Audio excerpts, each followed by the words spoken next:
Greetings, YouTube. Half of the states in America, 25 states, are at risk of losing funding for food programs if the current budget is not resolved, if the shutdown is not ended. And this is going to affect children. It's going to affect people who are in disabilities programs. It's going to affect the elderly.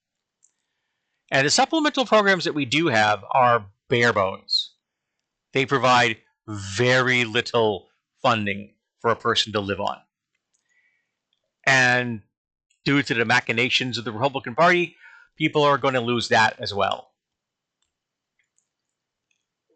People keep claiming to me that America is the greatest nation in the world. Okay, it's the greatest nation in the world. I'll take your word for that. Then why are there hungry people? The Republicans will deny there are hungry people. Republican politicians will stand up in front of cameras and flat out state that there are no hungry people in America. It's a bit like listening to North Korean politicians. There are people in North Korea that are starving to death because of their country's policies. And the same thing's happening in America. There are children that are going to be malnourished, which will affect them for their entire lives if they get to be adults. And in the greatest nation of the world, why is anyone hungry? When we throw food away constantly, why is it legal for restaurants and grocery stores to get rid of absolutely perfectly good food at the end of every day? Why is that allowed? Well, it's allowed because people make a profit by throwing that away, rather than giving it to shelters, giving it to the people who need it.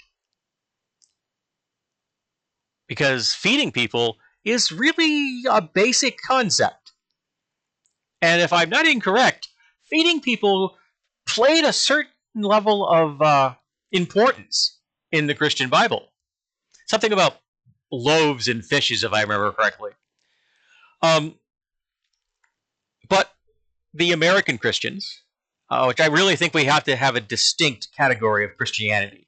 I think that we need to be, the red caps have spalled off from some of the more traditional Christian teachings and have created a faith that is all about profit margins and purity of blood and social status and such.